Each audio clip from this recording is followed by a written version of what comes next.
Well, thank you very much. It's an honor to have President Zelenskyy of Ukraine, and we've been working very hard, very close. So we've actually known each other for a long time. We've been dealing with each other for a long time and very well. We had a little negotiation spat, but that worked out great. I think for both countries, I think for the world, actually, beyond both countries. And we have something that is a very fair deal. And we look forward to getting in and digging and working and getting some of the rare earth. But it means we're going to be inside, and it's a big commitment from the United States, and we appreciate working with you very much. And we will continue to do that. We have had some very good discussions with Russia. I spoke with President Putin, and we're going to try and bring this to a close. It's something that you want and that he wants. We have to negotiate a deal. But we've started the confines of a deal, and I think something can happen.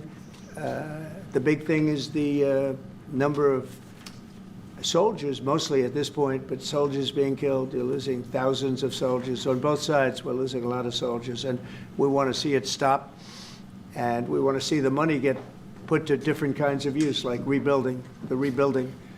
And we're going to be working very hard, but we've had a lot of very good conversations. I will say until we came along, the Biden administration didn't speak to Russia whatsoever. They didn't speak to anybody. They just allowed this to continue. And I will say that, I'll say in front of you, you've heard me say it 1,000 times, if I were president, this war would have never happened. We would have had a deal negotiated for you without having to go through what you've gone through. But your soldiers have been unbelievably brave. We've given them great equipment, but somebody has to use the equipment. They've been unbelievably brave, and we give them great credit. This was supposed to be over very quickly, and here we are 3 years later. So I give tremendous credit to your generals and your soldiers and yourself in the sense that it's been very hard fighting, very tough fighting. They're great fighters. And you have to be very proud of them from that standpoint. But now we want to get it over with. It's enough, right? We want to get it over with. So it's an honor to have you here. Thank you very much for coming. We're going to sign the agreement at the conference in the East Room in a little while, right after lunch. And we'll be having lunch together. We're also discussing some other things. And we appreciate everybody being here. It's somewhat of an exciting moment, but the really exciting moment is when they stop the shooting or we end up with a deal. And I think we're fairly close to getting that, and an honor to have you. And please, I'd like to say something. Yeah, thank you so much, Mr. President. Thank you for invitation. And really, I hope that this first document, will be first step to real security guarantees for Ukraine, our people, our children. I really count on it. And of course, we count that America will not stop support. Really, for us, it's very important to support and to continue it. I want to discuss it with details further during our conversation, and of course, the infrastructure or security guarantees. Because for today, I understand what Europe is ready to do. And of course, I want to discuss with you what United States will be ready to do. And I really count on your strong position to stop Putin. And you said that enough with the war. I think that is very important, Ben, to say these words to Putin at the very beginning of war, because he is a killer and terrorist. But I hope that together we can stop him.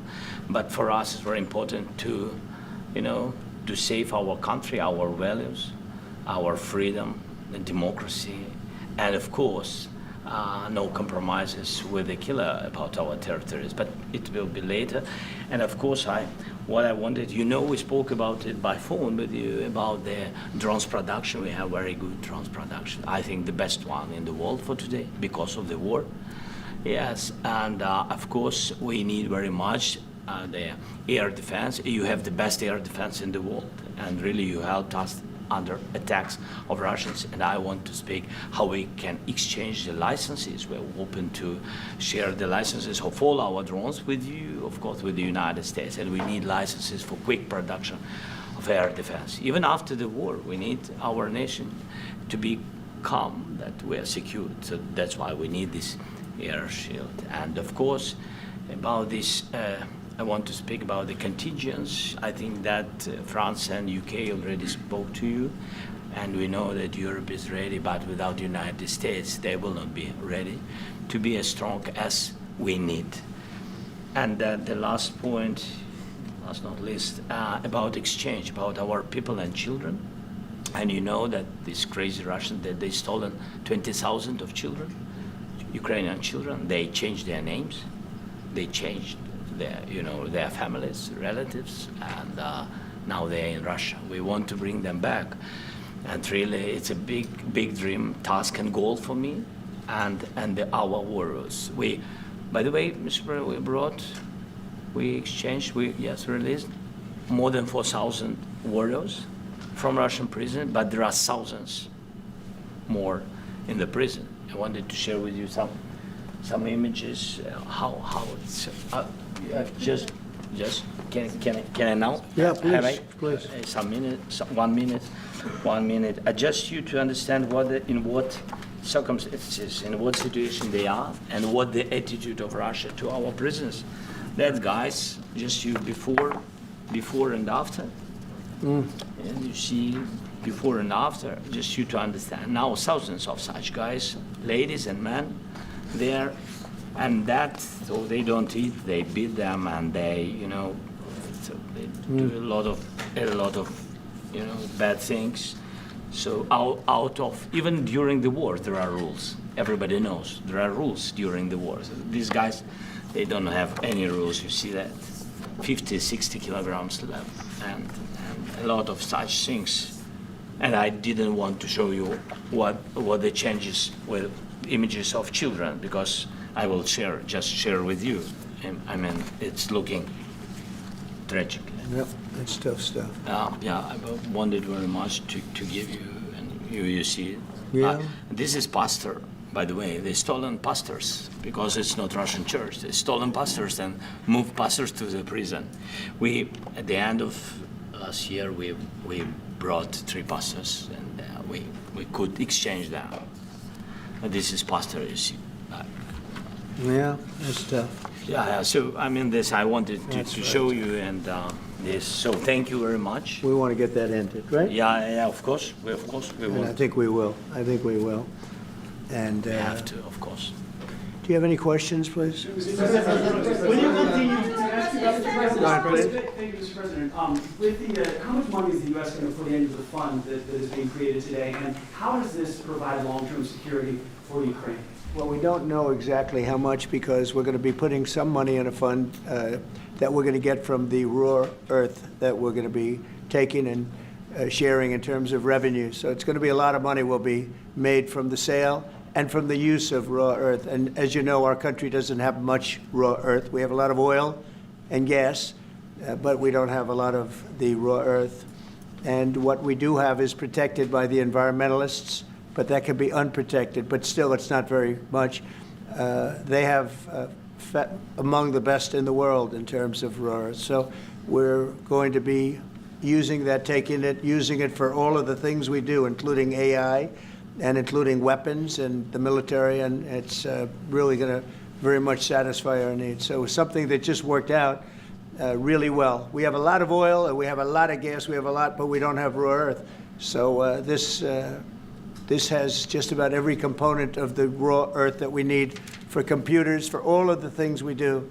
This puts us in great shape. And the long-term security for Ukraine, how does this provide? I think they're going to have great luck. I think once we make the agreement, that's going to be 95% of it.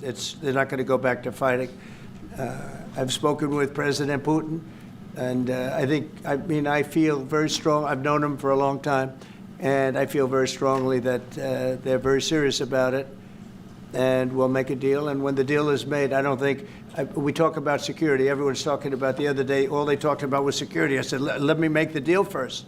I have to make the deal first. I don't worry about security right now. We have to have a deal, because right now, last week, 2,000 soldiers died on both sides. 2,000. And they're losing 1,000, 2,000, 3,000 a week. So as we sit here and we talk, people are getting shot and dying on the battlefield. And, you know, they're not American soldiers, but they're Russian soldiers and they're Ukrainian soldiers, and we want to be able to stop it. And we want to be able also to spend money on other things. We don't want to, this is a tremendous amount of money. And what the Biden administration did was terrible. They were giving money, but he had no security on the money. Europe, as you know, gave much less money, but they had security. It was in the form of a loan. They get their money back, and we didn't. And now, at least we're protected because the American taxpayer has to be protected too. But this is an incredible agreement for Ukraine because we have a big investment in their country now. And what they have, very few people have. And we're able to really go forward with very, very high-tech things and many other things, including weaponry that we're going to use in many locations, but that we need for our country. This allows us to do that. Will you continue? Yeah, I'm sorry. Can I? Military aid. Yes, go ahead, please. If Yeah. I can just yes.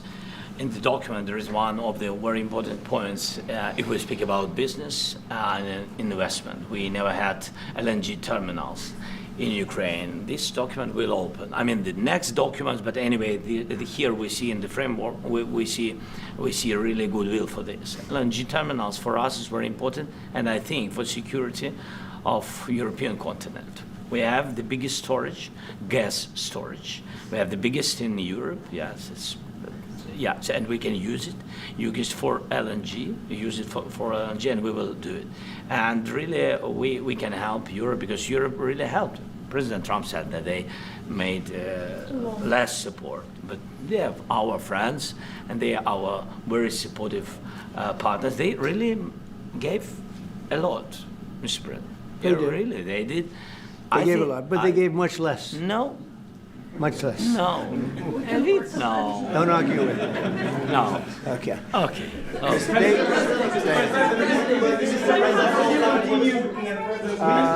Yeah, please. Mr. President Trump, you have repeatedly called the deal with Ukraine as a historical one. And as a President of the United States, you make historical decisions in other issues which affect America and other world. So what place in the world history do you want to take? And do you associate yourself with any famous historical figures? Yeah, I'd say George Washington, Abraham Lincoln. I would say I'm far superior to George Washington and Abraham Lincoln. Now, you know I'm only kidding, right? Because when I say that, the fake news is going to go wild. They're going to say he considers himself to be better than Washington. But you never know. You never know. I don't compare myself to anybody. I'm here to do a job. We've had a great 35 days or whatever it might be, a month, a little more than a month.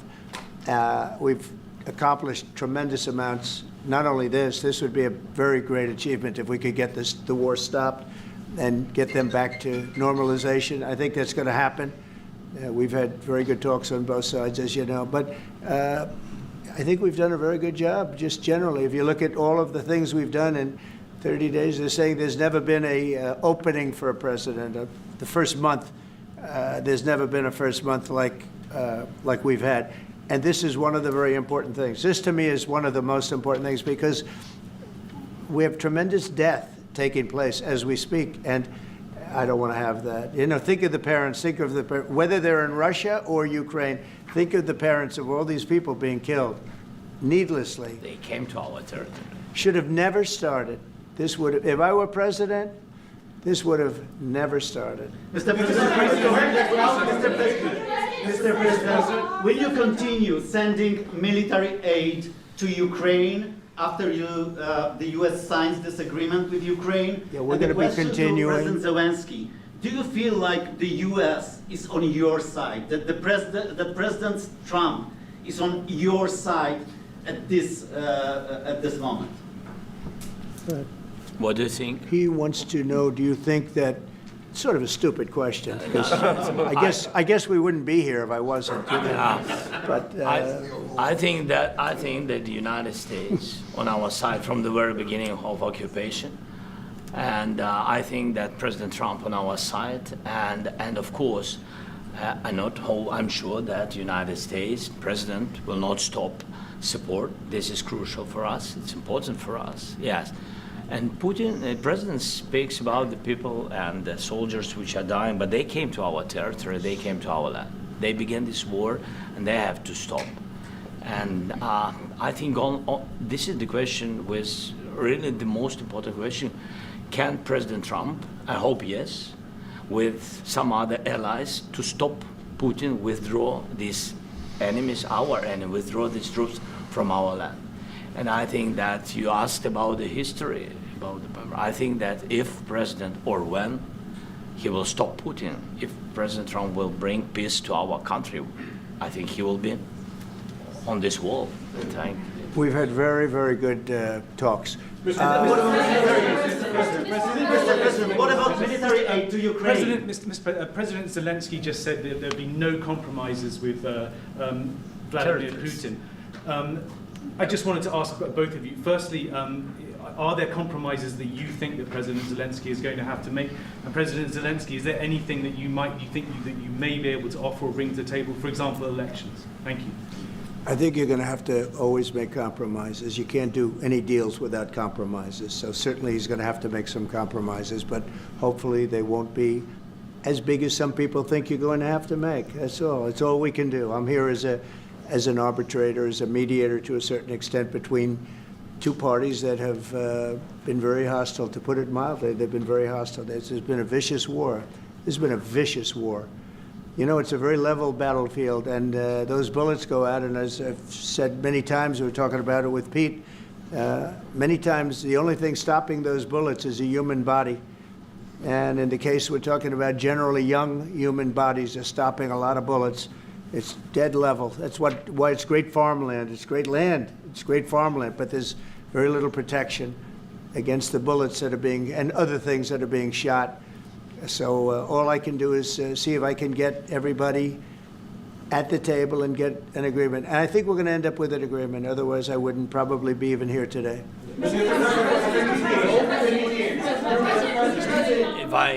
President, I've got two questions for you. You think ultimately your legacy will be the peacemaker and not the president that led this country into another war and ended foreign wars? And I've got a question. I hope it will. I mean, I hope I'm going to be remembered as a peacemaker. This would be a great thing if we could do this. I'm doing this to save lives more than anything else. Second is to save a lot of money, but I consider that to be far less important. So I hope I'm going to, thank you, Brian, for that question. It was a nice question. I hope I'll be known and recognized as a peacemaker. This would be a great thing to solve. This is a very dangerous situation. You know, this could lead to a third world war. This was headed in the wrong direction. If this election were lost, if we didn't win this election, and by the way, we won it by a lot. That was a mandate. We won every swing state. We won the popular vote by millions and millions of votes. We won everything. The districts, you look at the areas of red, take a look at a map. This was a big mandate, and this was one of the things. I said, we're going to get this thing settled. If we didn't win, I think this could have very well ended up in a third world war, and that would not have been a good situation. What was your second And question? my second question for President Zelenskyy. No. Why don't you wear a suit? Why? Why don't you wear a suit? You're the highest level in this country's office, and you refuse to wear a suit. Just want to see, do you own a suit? You have problems. A lot of Americans have problems with you not Really? respecting I don't the have integrity of such. this office. I will wear a costume after this war will finish. Okay. Yes, maybe one, Maybe something like this. something like Yes, yours. sir. Yes, That'd be great. maybe something better. I don't know. We will see. Maybe something cheaper than yeah. Thank you. Thank you. Thank you. Thank you, President Trump. You said Mr. yesterday. President, are you going to send more arms to Ukraine in case there's no peace? Yeah, we're going to have arms to Ukraine, yeah, sure. Hopefully I won't have to send very much, because hopefully we're going to have it finished. We're looking forward to finishing this quickly.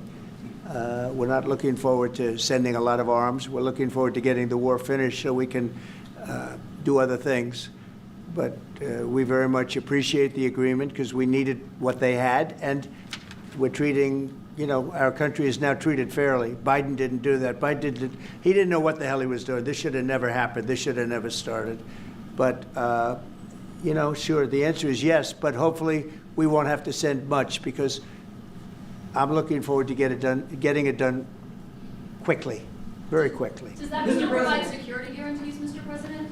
I don't want to talk about security yet, because I want to get the deal done. You know, you fall into the same trap like everybody else. A million times you say it over and over.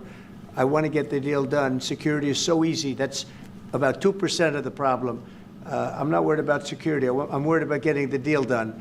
The security is the easy part. Security is very nice. Everybody stopped shooting. And now will Europe put people there? I know France is going to. I know the UK is going to. I know other countries are going to, and they happen to be right next door. We haven't committed, but we could conceivably. You know, we have security in a different form. We'll have workers there digging, taking the raw earth so that we can create a lot of great product in this country. So in that sense, you have something, but we haven't determined that yet. I will say, in speaking to France and in speaking to, and they were here, as you know, last week and just the other day, they have committed to a lot of security. I don't think you're going to need much security. I think once this deal gets done, it's over. Russia's not going to want to go back, and nobody's going to want to go back. When this deal ends, I really believe this deal is going to be over. Question? Yeah, please go ahead. Thank you. Go ahead, please. Thank you so Yeah. much. Mr. President, Yeah. thank you. Thank you. Macron and Keir Starmer at the White House this past week, both of whom praised your courage and conviction to lead the pathway towards peace. Yes. Part of that involved, though, re-engaging with Russia in diplomatic relations, something that previous leaders lacked the conviction to do so. What gave you the moral courage and conviction to step forward and lead that? Well, I love this guy. Who are you with? One American News, sir. Well, that's why I like him. One American News does a great job. I like the question. I think it's a very good question. It's a pathway to peace. It's a pathway to getting something solved. And I feel that as the head of this country, I have an obligation to do that. Plus, you know, we're very much involved. We got involved. It's too bad we got involved, because there should have been no involvement, because there should have been no war. And there shouldn't have been October 7th. That would have never happened. As you know, Iran was broke. They had no money to give to Hezbollah. They had no money to give to Hamas. They were stone cold broke. And then under Biden, they became rich as hell. They went from no money to $300 billion in a period of 4 years. And they gave a lot of that money away, and you see what happened. And that's a real mess also that we hope to be able to solve. But no, I appreciate your question very much. It's just, I feel I have an obligation to try and do something to stop the death. If I can answer, yes, if I can answer, Please, sorry, go ahead. please. And I do like your clothing, by the way. Yeah, really? Even though I think he's a Yeah, great guy, yeah, by the way. yeah. But I don't know if you two like each other, but you know what? I think No, he's dressed, I think he's why? dressed I like beautifully. this guy. I don't know I think him. he's dressed beautifully. So I have more serious things than answer on such Yes, questions. sure, that's a I will good- answer on more serious a good questions if I statement. can. Yeah, that's good. Yeah, so please, about security guarantees and about just ceasefire. We can't just speak about ceasefire and speak. It will not work. Just ceasefire will not never work, because I'm like a president. I have this experience, and not only me. Ukraine before my presidency, from the 2014, Putin broken 25 times.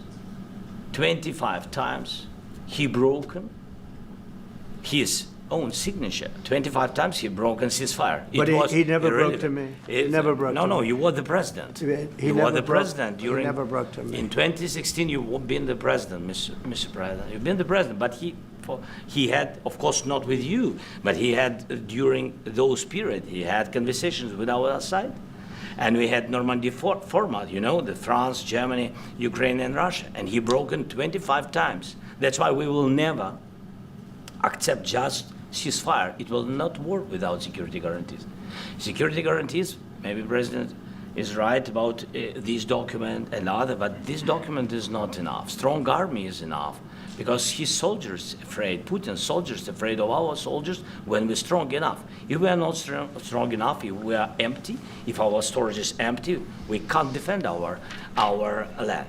Today, you know, he knows that we have all the world knows that we have meeting. Yes? Why he's using ballistic? Putin today using ballistic on our hospitals, schools, and etc. Ballistic. So he knows that we are here and that President Trump is really have goodwill to stop this war. And you hear now the president. So why he's using? So he doesn't want to stop. He doesn't want. But I hope that we will do it. Really, we'll do it. Security. When we speak about security guarantees, when the Europeans are ready for contingents, they need USA backstop. If there will not be United States, we will not never have any contingents, strong contingents from the Europeans, because they don't want to divide alliance connection between the United States as the main and strongest ally and Europeans. And this is crucial. This is important. That's what we want to speak about very much. This is very important. And air defense. So air defense, really, we have big deficit with all these systems, and we need to provide this. We need it very much. Otherwise, Putin will never stop, and will go further and further. He doesn't want. He hates us. You know, it's not about me. He hates Ukrainians. He thinks that we are not a nation. He thinks, and he shared these thoughts. I think maybe with your team also. I don't know, but with all the Europeans, in media, officially and not, he always said that there is no such country, such nation, such language, and such life like Ukrainian. No, he really doesn't respect all the Ukrainians, and he wants to destroy us. And you are right, Mr. President, that's 2%.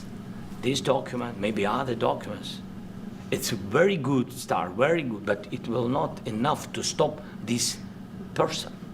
Should Russia change its Mr. President, may I have one more question, please? Yeah, go ahead. I asked President They have to Zelenskyy pay. this question. You This didn't is like the rule. because- This is the rule of the because war. I'm This is sorry. the rule of the war.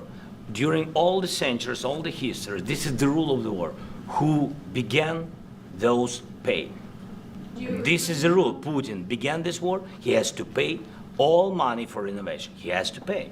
Of course, some Russian assets, what we have in Europe, about 300 billion, we can use them. We can use for innovation and buy military support from the United States also. We can do it, but it's not enough.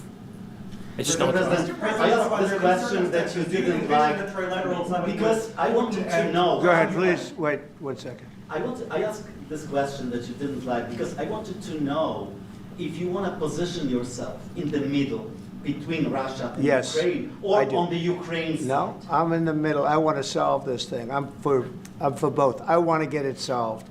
And it's wonderful to speak badly about somebody else, but I want to get it solved. If we can solve it, great. If we can't solve it, they're going to have to fight it out, and who knows what's going to happen.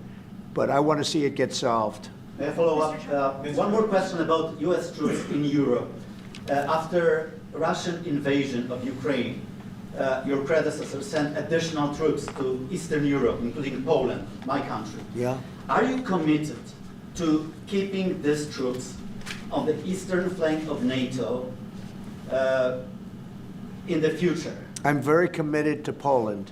I think Poland has really stepped up and done a great job for NATO. They, as you know, they paid more than they had to.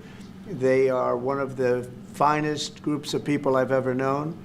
I'm very committed to Poland. What about Baltics? Poland's in a tough neighborhood, you know. What about the Baltics? The Baltics, they got a lot of, it's a tough neighborhood too, but we're committed. We're going to be very committed, and we're committed to NATO. But NATO has to step up, and the Europeans have to step up more than they have.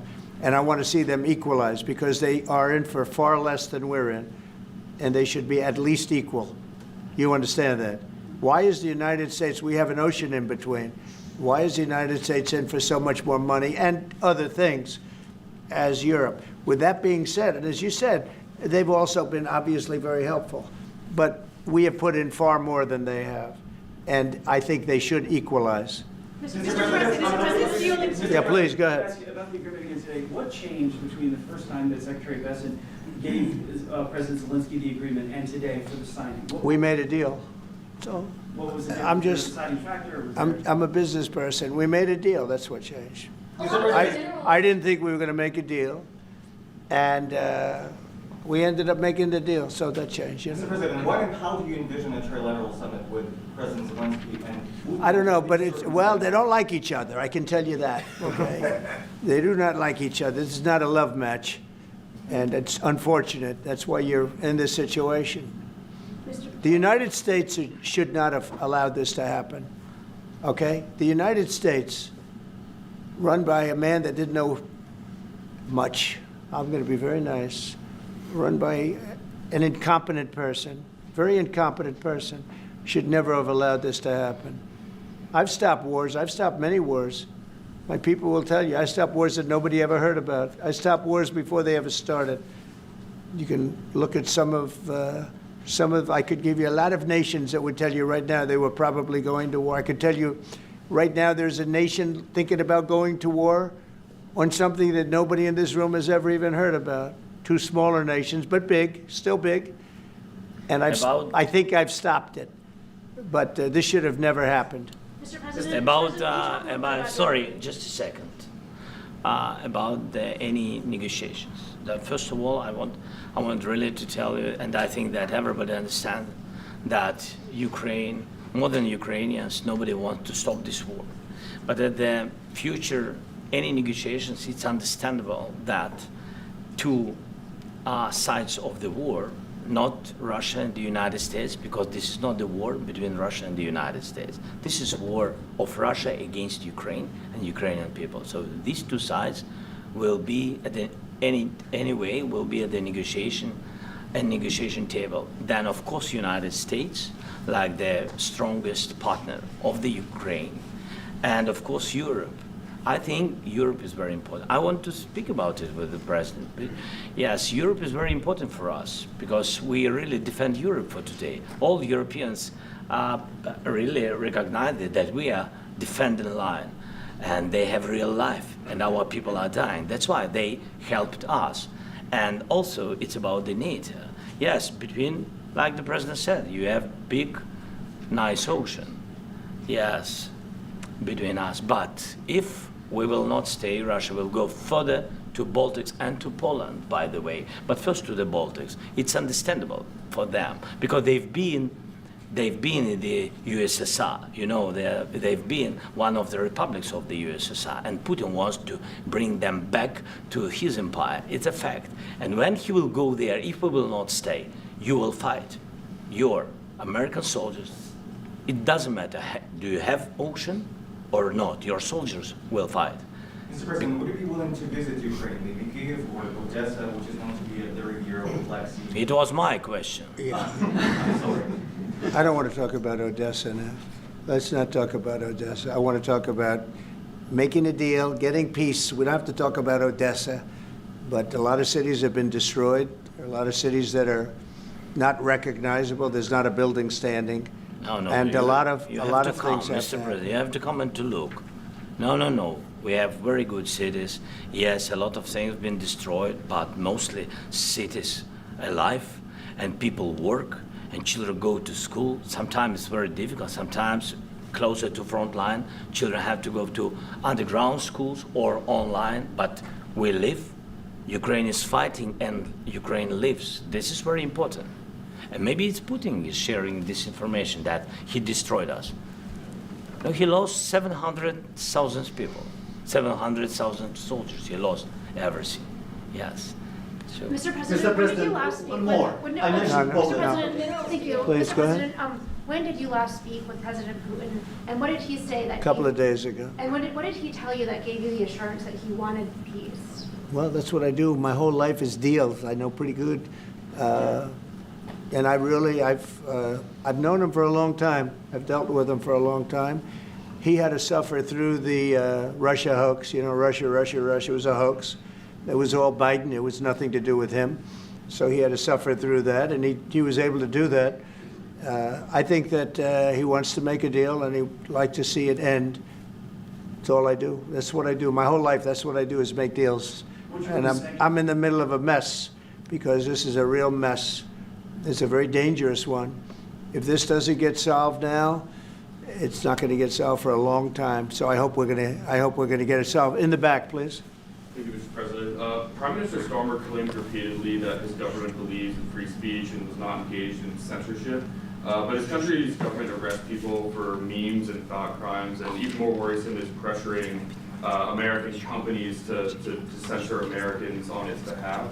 How can he be a reliable, trustworthy partner when he says things that are demonstrably false on such an important topic? Well, we actually spoke to him about that yesterday, and we thought they took it very, very much too far. JD was very strong on it, so was I, so was Marco, and we've been speaking to him about it. Marco, would you like to say something about that? We have concerns, obviously, with the conduct of those, particularly as it impacts Americans. And there's real concern that American speech, which is online, could fall into the hands of British or any country's jurisdiction. And so this is a point the Vice President made in Munich, and I think it's a very compelling one that unites us with Europe as much as anything else is these shared values, and one of them being free speech. And so if Americans are threatened by it, we're going to need to take action in that regard. JD? It's actually a very important question. We spoke about this in detail with the Prime Minister, the Foreign Secretary, and others at lunch yesterday, and I know that Secretary of Commerce Lutnick followed up in private meetings last night. This is really important. We believe Americans have the right to speak their mind, even if we in this room disagree with them. They have the right to speak their mind in the public square, which is often online these days. And we're going to defend that right as it pertains to American companies and American citizens vigorously if we have to. I do think that under the President's leadership, we're going to find common ground with our friends in the UK on this question, but it remains to be seen. The principle that will guide us is we believe in free speech in this country, and we'll fight for it for American citizens. Mr. President, on the deal, is there any other oil and gas component to the deal? Is it all critical? A little bit. We'll see. On LNG? But we're not really looking for that so much. We got a lot. We have more than anybody in the world, by far. So no, we're not talking about it too much, but a little bit. I think it affects also, but for the most part, no. And sir, is there any agreement from Ukraine to purchase U.S. LNG as part of the deal, or is that on the table at all? No, Mr. President, we don't need that. Mr. President, I just wanted to ask you about, you just mentioned that you'd spoken to Vladimir Putin a couple of days ago. Just to be clear, that's a new call, not the one that you were I've spoken to him on numerous occasions. Okay. And how was the latest call? And what did you discuss? How did it go? Are you serious with that question? I am. I'd love to know. It went well. I think we're going to have a deal.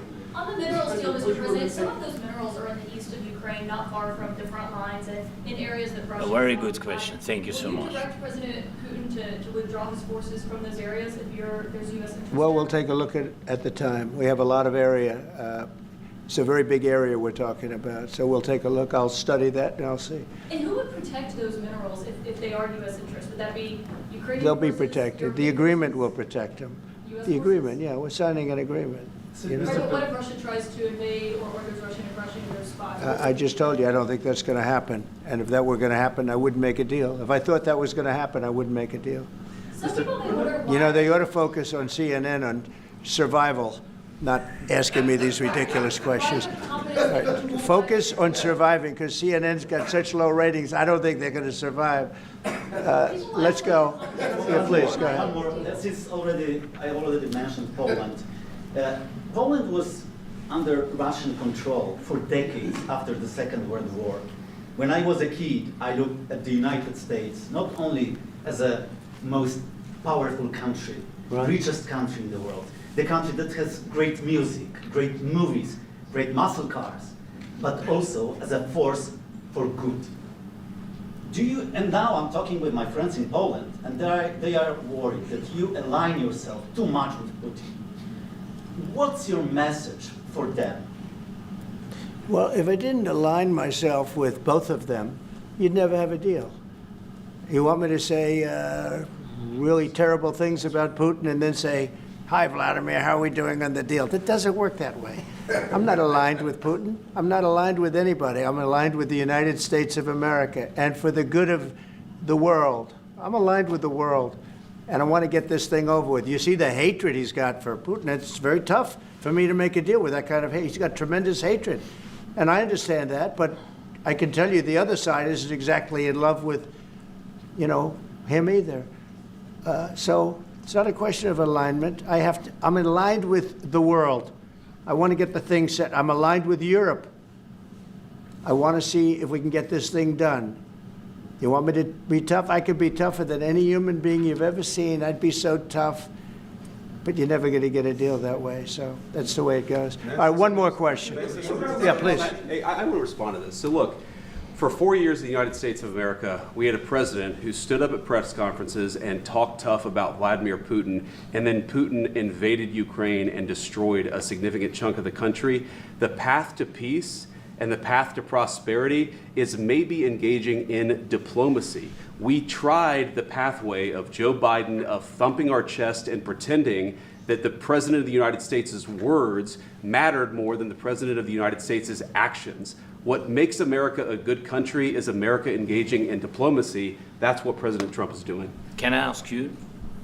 Sure. Yeah? Yeah. Okay. So he occupied our parts, big parts of Ukraine, part of East and Crimea.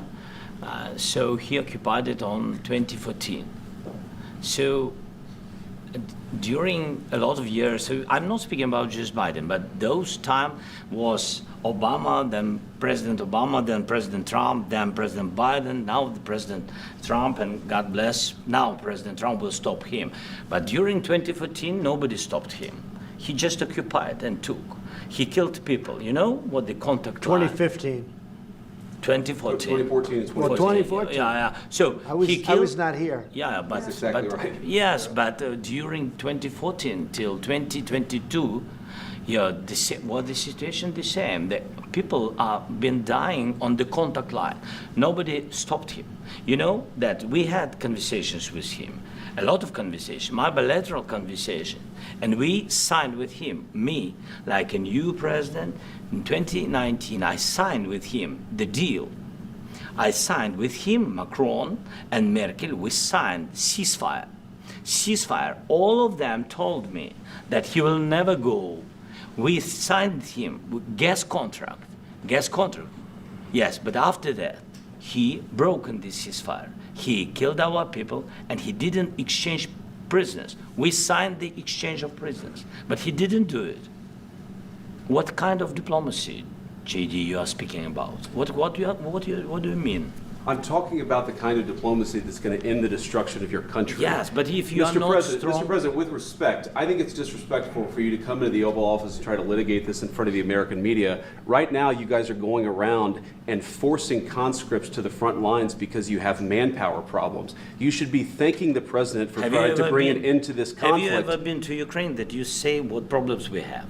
I have been to. Come once. I've actually watched and seen the stories, and I know what happens is you bring them on a propaganda tour, Mr. President. Do you disagree that you've had problems? Bringing people into your military? We have problems. And do you think that it's respectful to come to the Oval Office of the United States of America and attack the administration that is trying to prevent the destruction of your country? A lot of questions. Let's start from the beginning. Sure. First of all, during the war, everybody has problems. Even you, but you have nice ocean and don't feel now, but you will feel it in the future. God bless. You don't know that. God bless. You don't God know bless. that. You will not have a war. Don't tell us what we're going to feel. We're trying to solve a problem. Don't tell us what we're going to feel. I'm not telling you. Because I'm you're in no answering on this position to question. dictate that. That's Remember exactly this. what I'm not You're dictating. in no position to dictate what we're going to feel. You We're will- going to feel very You will good. feel influenced. We're going to feel very good and telling very you, strong. You will feel influence. You're right now not in a very good position. You've allowed From the yourself very- to be in a from very the very bad position, beginning and he of the happens war. to be right about From it. the very beginning of the war. You're not Mr. in a good Brown, position. I was You don't in have a- the cards right now. With us, you start I'm having not playing cards. cards. But right now, you I'm don't. very Yeah, you're playing serious, cards. Mr. President. You're I'm playing very cards. serious. You're I'm gambling the with the president lives in of war. millions of people. You think- You're gambling with World War What do you- III. what do you You're think about? gambling with What do you World think War about? III. And You- what you're doing is very disrespectful to the country, this country. I'm That's with back all to respect you. to your Far country. more than a lot of people said very they respectful. should have. Have you said thank you once? A lot of times. No, in this Even entire meeting, today. have you said thank you? Even today. You went to Pennsylvania and campaigned for the opposition in October. Offer some words of appreciation for the United States what of are you speaking America about? and the president who's trying to save your country. Please, you think that if you will speak very loudly about the war, you He's can... not speaking loudly. He's not Yeah. speaking loudly. Your country is Can I- in big can- trouble. Can I Wait a answer? minute. No, Can you've I done a lot answer? of talking. Your country is in big trouble. I know. You're not winning. I know. You're not winning this. I You have a damn good chance of we are coming out staying, okay because of Mr. us. President, we are staying in our country, staying strong from the very beginning of the war. We've been alone, and we are thankful. I said thanks You haven't in been this alone. cabinet, You and haven't not been only alone. in this cabinet. We gave you, through I this said thank stupid you. president, $350 billion. You voted We gave for you your military president. equipment, You and you voted men for are your brave, president. but they had to use our military. What about if, West if you didn't have You our invited military me- equipment, you invited if me you to didn't speak- have our military equipment, this war would have been over in 2 weeks. In 3 okay? days, I heard it from Putin. In 3 days, this is something Maybe new. less. In 2 weeks, of course, yes. It's going to be a very hard thing to do business like this, I tell you. Just say thank you. I said a lot of times thank you to American people. Accept that there are disagreements, and let's go litigate those disagreements rather than trying to fight it out in the American media when you're wrong. We know that you're wrong. But you see, I think it's good for the American people to see what's going on over here. I think it's very important. That's why I kept this going so long. You have to be thankful. You don't have the I'm cards. thankful. You're buried there. Your people are dying. tell you You're again, running low I on know. soldiers. Don't- Listen, don't please, you're running Mr. low on President. soldiers. It would be a damn good thing. Mr. And then President. then you tell us, I don't want a ceasefire. I don't want a ceasefire. I want to go and I want this. Look. If you could get a ceasefire right now, I tell you, you take it so the bullets stop flying and your men stop getting killed. Of course, we want to stop the war. But you're saying you don't want a ceasefire. But I said to you, I want a ceasefire. with guarantees. Because you'll get a ceasefire faster than an agreement. Ask our people about ceasefire, what they think. That wasn't it doesn't with matter me. for you what. That what wasn't this with me. nation- it That was wasn't with you. a guy named Biden, who was not a smart person. But this That is was your, with, this that was is with your Obama. president. It was your president. Excuse me. That was with Obama, who gave you sheets, and I gave you javelins. Yes. I gave you the javelins to take out all those tanks. Obama gave you sheets. In fact, the statement is Obama gave sheets and Trump gave javelins. You got to be more thankful, because let me tell you, you don't have the cards. With us, you have the cards. But without us, you don't have any cards. One more question to Mr. Vice President. I'm sorry. Going to be a tough deal to make, because the attitudes have to change. What if Russia breaks ceasefire? What if Russia breaks peace talks? What do we do then? I understand that it's a heated conversation right now. What are you saying? What if She's asking, what if Russia breaks the ceasefire? What if anything? What if a bomb drops on your head right now? Okay? What if they broke it? I don't know. They broke it with Biden because Biden, they didn't respect him. They didn't respect Obama. They respect me. Let me tell you, Putin went through a hell of a lot with me. He went through a phony witch hunt where they used him and Russia. Russia. You ever hear of that deal? That was a phony Hunter Biden, Joe Biden scam. Hillary Clinton, Shifty Adam Schiff. It was a Democrat scam. And he had to go through that. And he did go through it. We didn't end up in a war. And he went through it. He was accused of all that stuff. He had nothing to do with it. It came out of Hunter Biden's bathroom. It came out of Hunter Biden's bedroom. It was disgusting. And then they said, oh, the laptop from hell was made by Russia, the 51 agents. The whole thing was a scam. And he had to put up with that. He was being accused of all that stuff. All I can say is this. He might have broken deals with Obama and Bush, and he might have broken them with Biden. He did, maybe. Maybe he didn't. I don't know what happened. But he didn't break them with me. He wants to make a deal. I don't know if you can make a deal. The problem is I've empowered you to be a tough guy. And I don't think you'd be a tough guy without the United States. And your people are very brave. But you're either going to make a deal or we're out. And if we're out, you'll fight it out. I don't think it's going to be pretty, but you'll fight it out. But you don't have the cards. But once we sign that deal, you're in a much better position. But you're not acting at all thankful. And that's not a nice thing. I'll be honest, that's not a nice thing. All right, I think we've seen enough. What do you think? Huh? This is going to be great television, I will say that. All right, we'll see what we can do about putting it together. Thank you. Thanks.